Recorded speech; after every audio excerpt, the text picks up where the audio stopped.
반갑습니다. 케빈입니다. 오늘 영상에서는 지난 9월 15일에 샤오미에서 공개한 샤오미 11T 일반 모델을 한번 간단하게 살펴보는 시간을 가져보도록 하겠습니다. 사실 제가 샤오미나 이런 브랜드의 제품을 리뷰할 기회가 별로 없는데 몇 주 전에 이번에 홍콩 쪽에서 제품을 한번 리뷰해보라고 보내주셔서 간단하게 한번 살펴볼 예정인데요. 항상 말씀드리는 거지만 제가 직접 느낀 사항에 대해 말씀을 드리는 거니 개개인마다 차이가 있을 수 있다는 점 참고해 주셨으면 좋겠습니다. 먼저 제가 받은 제품은 블랙 색상의 내장 스토리지 128기가 모델을 받았고, 후면에는 플라스틱 소재가 탑재됐지만 거울처럼 반사되는 신기한 그런 디자인으로 마감이 되어 있습니다. 이게 꽤 디자인적으로 호불호가 갈릴 수가 있을 것 같은데 저는 막상 사용해보고 나니까 그렇게 별다른 생각은 안 들게 되더라고요. 그리고 이번에 11T에 탑재된 플라스틱 소재는 무광 느낌이 나도록 마감을 한 게 아니라 유광 재질로 되어 있고 스테레오 스피커 탑재가 되어 있습니다. 참고로 128기가 모델 외에도 256기가 모델도 출시가 되어 있고 두 옵션 모두 램 8기가가 동일하게 탑재되었습니다. 제품을 개봉하면 요즘 박스에 동봉되어 있지 않은 67W 고속 충전 어댑터가 포함되어 있고 투명 케이스도 포함이 되어 있습니다. 참고로 11T 기본 모델은 최대 67W까지 고속 충전을 지원하고 11T 프로 모델에서는 최대 120W까지 고속 충전을 지원한다고 합니다.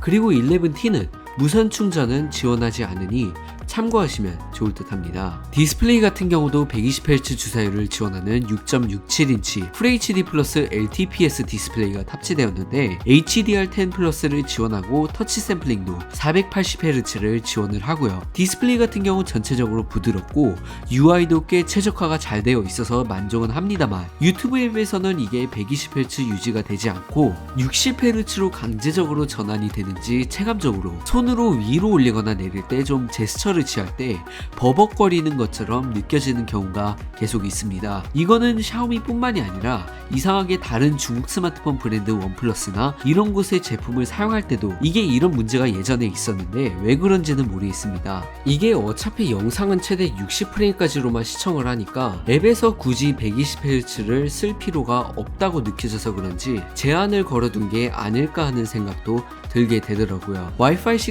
지원하고 블루투스 5.2에 5000mAh 배터리 탑재되고 아까 말씀드렸다시피 67W 고속 충전이 가능한데요. 그래서 대략 36분 정도 충전을 하게 되면 100%까지 완전 충전되는데 이 부분에 대해서는 제가 영상 후반부에 이어서 말씀을 드리도록 하겠습니다. 지문인식 센서 같은 경우 디스플레이 내장이 아니라 전원 버튼 내장인데 이게 그냥 전원 버튼 한번 누르면 바로 풀리는 수준이라 그렇게 막 거슬리거나 하지는 않더라고요. UI는 이제 안드로이드 11 기반 MIUI 12가 탑재되었는데 이게 생각보다 깔끔하기는 한데 워낙 제가 삼성의 원 UI나 이런 거에 적응이 되다 보니까 개인적으로 조금 적응하는데 시간이 좀 걸렸고 최적화나 이런 부분에서는 생각보다 많이 되었다고 생각은 하지만 설정 앱은 좀 정리를 해줬으면 좋겠다는 좀 생각이 듭니다. 디스플레이 탭이 따로 있고 Always On 디스플레이랑 잠금화면 칸이 따로 있고 홈화면 배경화면 칸이 또 따로 있고 이거를 한 곳으로 통합시켜줬으면 좋겠다는 생각이 많이 들고 결국에는 검색해서 원하는 기능을 설정하려고 하게 되더라고요. 이번 샤오미 11T는 108메가픽셀 메인 카메라 센서가 탑재됐고 2배 광학줌을 지원하는데 8메가픽셀 초광각에 5메가픽셀 망원 접사 카메라 그리고 전면에는 16메가픽셀 펀치홀 카메라가 탑재됐습니다. 다만 한 가지 아쉬운 점은 OIS가 메인 광각 센서에 탑재되지 않았고 EIS랑 오토포커스만 지원을 합니다. 카메라 부분에서 제가 현재 메인폰으로 사용하고 있는 Z 폴드 3와 비교를 해보자면 메인 카메라 같은 경우 화질은 굉장히 좋아요. 확실히 108메가픽셀 광각 카메라가 탑재되다 보니까 물론 화소수 같은 경우 Z 폴드 3가 훨씬 작은 수준이고 11T 같은 경우 픽셀 비닝을 하는 방식이니까 훨씬 퀄리티는 좋을 수밖에 없는데 저는 솔직히 색감 같은 경우도 Z 폴드 3로 찍은 사진과 비교했을 때 좀 샤오미 11T 쪽의 사진이 마음에 들더라고요. 이 108메가픽셀 카메라는 S21 울트라나 노트 20 울트라처럼 레이저 오토포커싱 모듈로 포커스하는 동일한 방식입니다. 이 좋은 108메가픽셀 카메라 센서가 이 보급형 스마트폰에 탑재가 됐지만 한 가지 아쉬운 점은 바로 OIS가 미탑재돼서 시속 20km에서 달리는 자동차에서 사진을 찍을 때나 아니면 저녁에 사진을 촬영할 때 같은 경우 이게 확실히 OIS가 탑재가 되지 않았다 보니까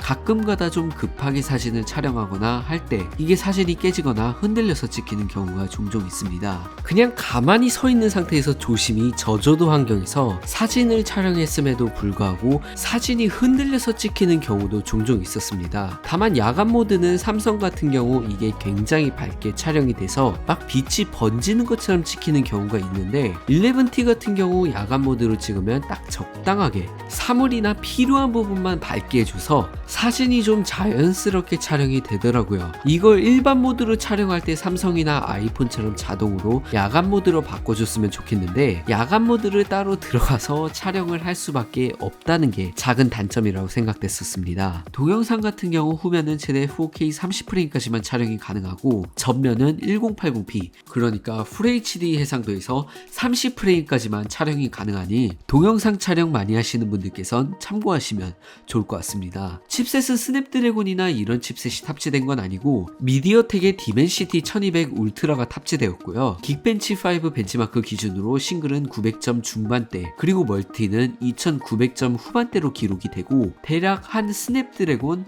870 정도의 성능을 가지고 있다고 보시면 될 것 같습니다. 배터리 같은 경우는 생각보다 오래 가는데 그냥 평상시에 인스타그램 확인하고 페이스북하고 등등 하게 되면 평균 화면 켜짐 시간 기준으로 10시간 정도는 무난하게 사용할 수가 있습니다. 120Hz 주사율을 끄지도 않고 계속 꾸준히 사용함에도 불구하고요. 그렇기도 하고 60W 고속 충전을 지원하기 때문에 한 35분 정도만 충전을 하면 90에서 100%까지 충전이 되는데 한 10분만 67W로 충전을 해도 거의 한 20% 넘게 충전이 돼서 이 핸드폰을 사용하면서 배터리 사용량이 부족하다는 느낌을 못 받았습니다. 대충 정리해서 말씀드리자면 사실 제가 리뷰 시작하면서 가격을 말씀 안 드린 이유가 이렇게 제가 전해드린 것만 확인해보면 대충 이 정도면 한 70만원 정도 하는 스마트폰이 아닐까 싶은 생각이 드실 텐데 이 핸드폰의 가격은 일단 미국 정식 출시 가격 기준으로 499달러 그러니까 59만원 정도 하는 제품인데 이 가격에 108메가픽셀 센서가 들어가고 칩셋도 나쁘지 않고 120Hz 주사율을 지원하는 OLED 패널에 생각보다 가성비 나쁘지 않은 제품이라고 생각을 하는데요. 그리고 배터리도 오래 가지만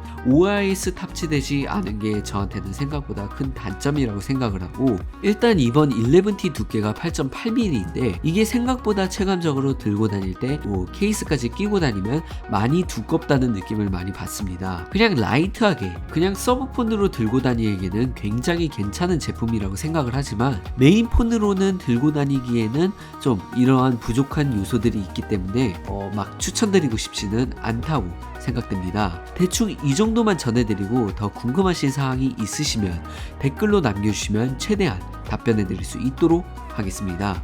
오늘 영상은 여기서 마치도록 하겠습니다. 시청해주신 여러분 고맙습니다.